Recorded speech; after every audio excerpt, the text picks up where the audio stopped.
ọha eze ndị Igbo ekene m unu na anyị bilukwa na mbata ọzọ na asị na Pikin wee say mama no go sleep na ya nwakwu himself no go sleep.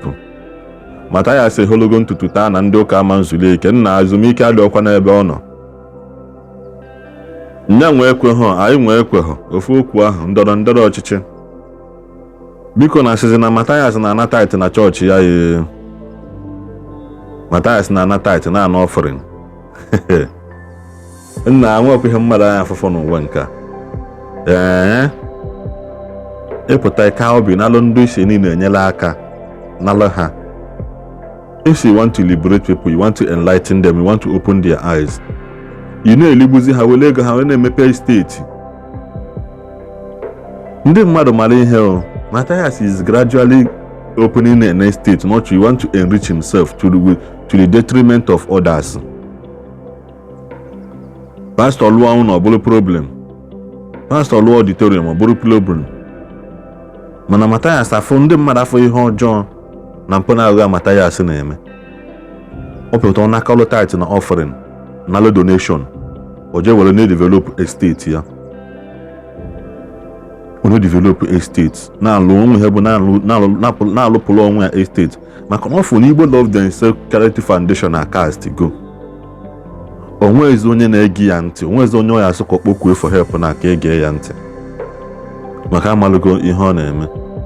Kịta azọpụta chanel ego otu onye na-alụzi unu ndị omenala mbụzi eziokwu ya na ihe niile unu na-eme ọ na-eti na estate ọ na-alụ na-develop na-agba hectares of land. Mgbe ndị mmadụ ya chọpụta ihe anụ nwanne ekwu na ọ ya adịgo very late because by then this young man would have been far gone. Nwe ihe bụ na ọ ya abụgo estate mogul. Unu nwere ike pụta one day owelo oke omenala eziokwu ya ha ndị agha mmadụ over gbawalụla onwe obodo Igbo kopụrụ unu na-akọzikwa n'elu gbasara unu na-anala ego house rent na-ele ndị ọya na-ele na so stay na ya na ezinụlọ ya. Pay na attention unu fụka nwanne anyị nwoke a si expose the evil atrocities Matthias na-eme. So na Matthias na offering na tithe na-anata oriri na omenala bụ ụzọ eziokwu. Unu wee sị m na omenala ka ọ na-eme. Obi n'igwe achịgbuo n'onwe ya n'ọchị. Ndị erireri ndị omenala bụ ụzọ eziokwu. Ụmụ atụrụ Matthias ya mewe na gadaghị. So na Matthias na offering na omenala bụ ụzọ eziokwu chọọchị unu ahụ. Obi n'igwe achịgbuo n'onwe ya n'ọchị. Erigo unu Matthias erigo unu ncha nya na mpụ unu na offering and tithe na chọọchị ya n'ihe niile ọ na-amacha since.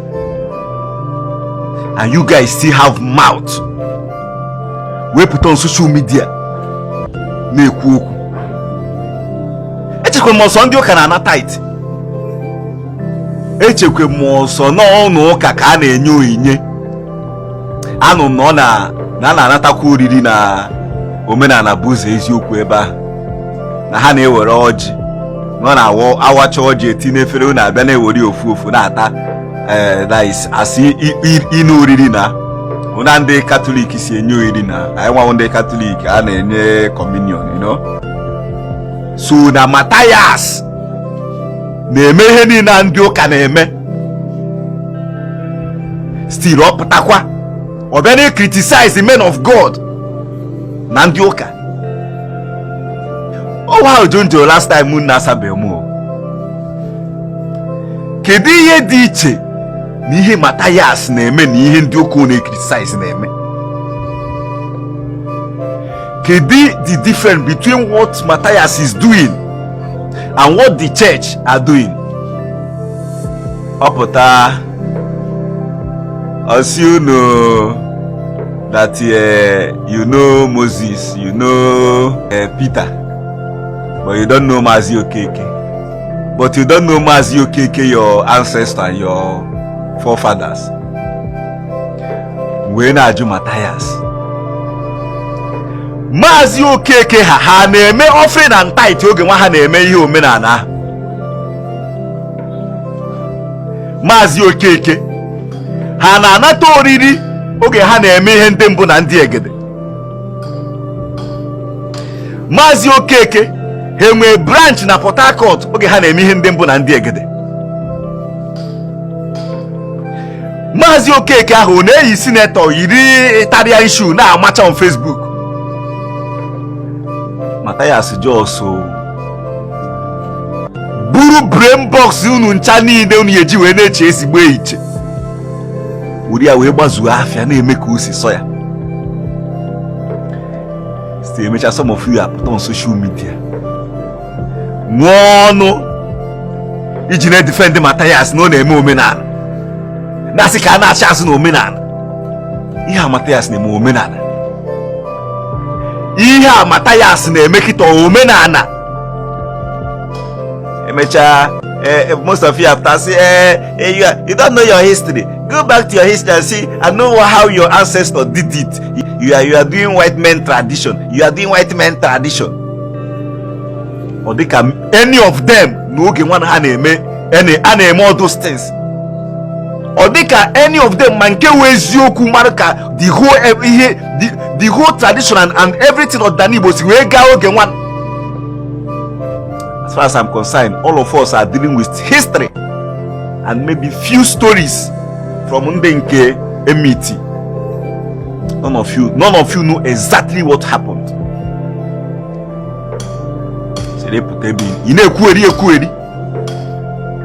Somebody told me sometimes ago na Matthias na anakwa offering.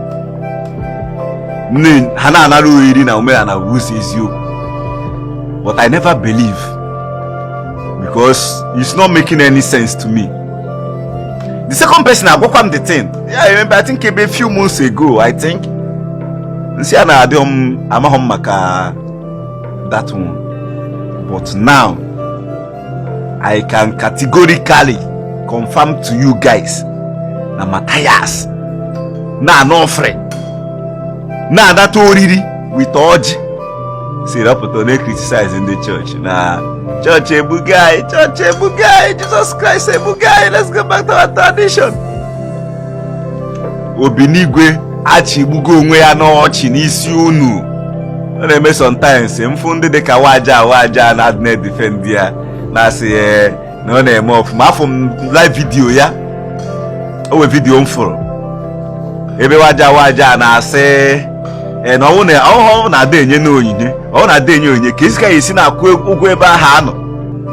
Like seriously.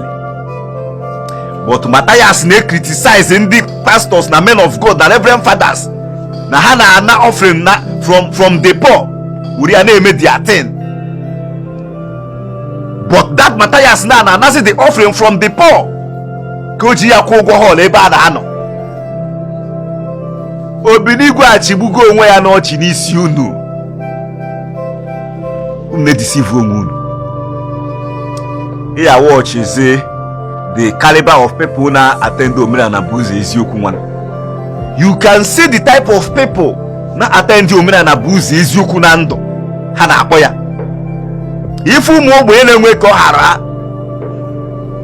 ị na-ana offering n'iji akwụ ụgwọ ha according to waja and later you gonna blame men of God na ha na-ana offering. Ha na-ana offering ekwesịghị na-ana offering ha na-eme nke a.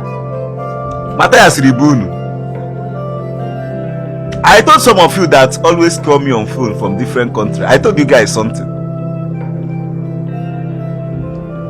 Very soon I will just be looking at all of you like this. Unu suo unu akwụ. Ndị ebere na-emete all these small boys ya ta Omenala Buze Eziokwu Jesus Christ ebugai. Let's get back to our tradition. Now ndị ebere na-eme because ha hapụ ihe you focus on to fix their life and arrange their standards.